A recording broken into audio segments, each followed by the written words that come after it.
here and people filming here. So like, it was just like getting the shot from like 2 different angles.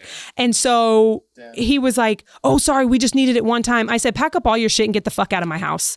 You're done shooting here. I don't care how much else you had to film. You're done. Get out. And I'm keeping your money. And he's like, no, we really need to shoot. Like, he's like begging me. And I'm like, absolutely not. Pack it up and leave before I call the police.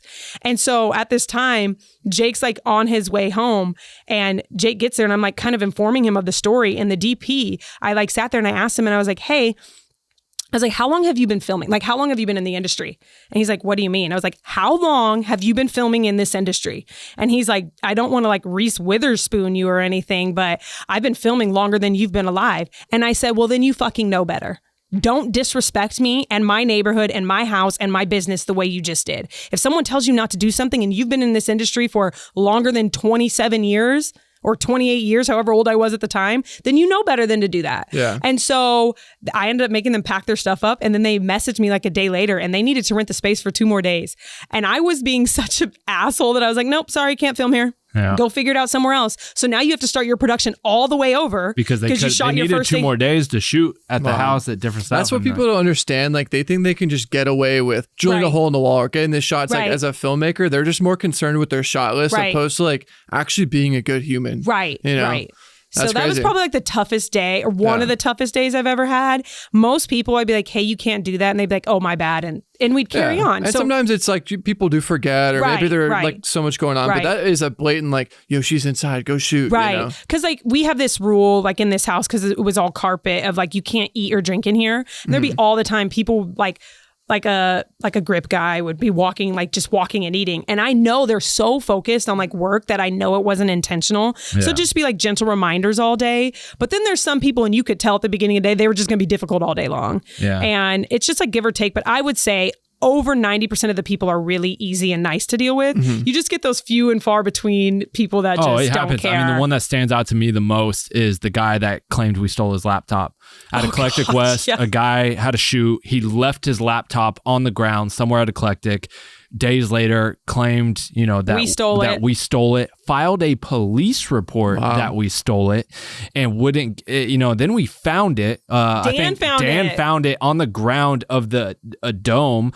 And so I sent him a picture. It was like, hey, a site rep just found it. And he's like, no, you stole it. Like that, this is you now trying to give it back after I filed a police report. Or no, he filed the police report after that. Anyways, it's all jumbled and messed up in my head, but he legit tried to get the police involved, filed a police report that we stole it. And it's like, dude just left his laptop and tried to like ruin us and cause all these issues over like an idiot mistake that he made. And it's like, that's the type of stuff you have to deal with. Yeah. And it's like, it's super frustrating. Or the shoot that I was on where they literally ignored your rule and like lit fire. Yeah, yes. We have these rules, no fire in the Eclectic, because dude, there's been huge fires out there. And not only that, but like I think you were even mentioning too, you guys were struggling to get like an insurance policy. Like imagine if the guy just burned down the whole desert. You know what I mean? Oh my God, our lives would have been like done. Yeah.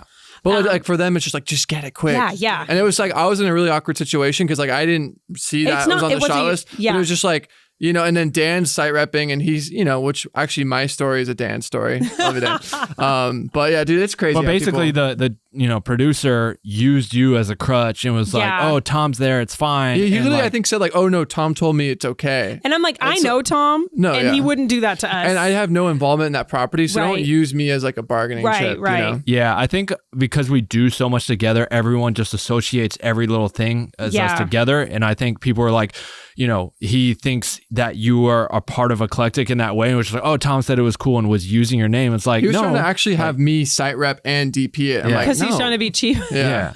And it's just mind blowing. And that's the stuff that's like very frustrating about all the studio location stuff, is having to deal with those people difficult people, the rude people, the people that try and break or burn down your ish, or like the people who will look at the rules and be like, oh, those don't apply to me. Yeah. I can do what I want. Yeah, I've had people try and kick me out of my own house or like, you shared that story earlier. Yeah. Like stuff like that. It's just like, bro, like get out of my house right now. I will let you not finish another single frame of this video. Yeah. Like stop talking to me like that. So to close it out, I've got one. on it's funny. I think each of our stories are at like our main locations. Yeah. This one is at Barracks. Oh gosh. It was a YG shoot. YG, I mean, everyone knows who YG is. I was gonna say, obviously he's a very big LA rapper. Yeah. And the video was shot at the Barracks, or was going to be shot at the Barracks. And like, you have ground rules for Honeymoon about like, hey, no parking here, XYZ. Right.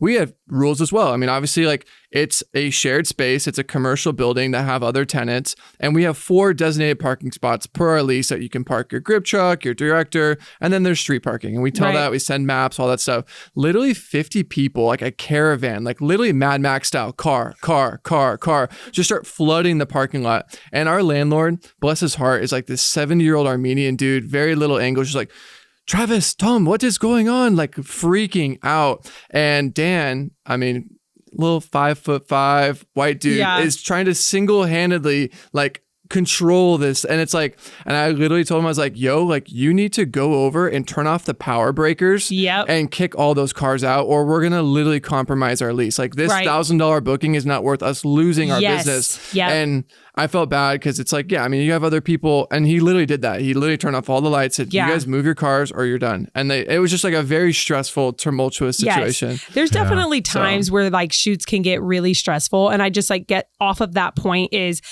you have got to have people in place, or you yourself, who has a strong enough backbone to be able to be like, you know what, this is where we draw the line. Mm-hmm. I'm turning off the lights, or in Honeymoon, I'm turning on the lights so you can't film anything. You just kind of got to like put your foot down to protect the integrity of your business as a whole. And that's just like a location point that I can give to you, just like something you can take home. Yeah, one last tip I guess I would give, if you are listening to this trying to get some sort of wisdom, if this is something you should do, is this is a major financial play. This isn't some sort of get rich quick scheme. Yes, if your location is successful, like we've shared, there is money involved, but it is a lot of time and effort. Like we spent 3 to 4 months just moving your house to a warehouse and building it, and we're not able to make any money off of that location for 4 or 5 months until the walls were built, the stucco was up. It's like we had to literally eat the $7,000 rent for like 3 or 4 months.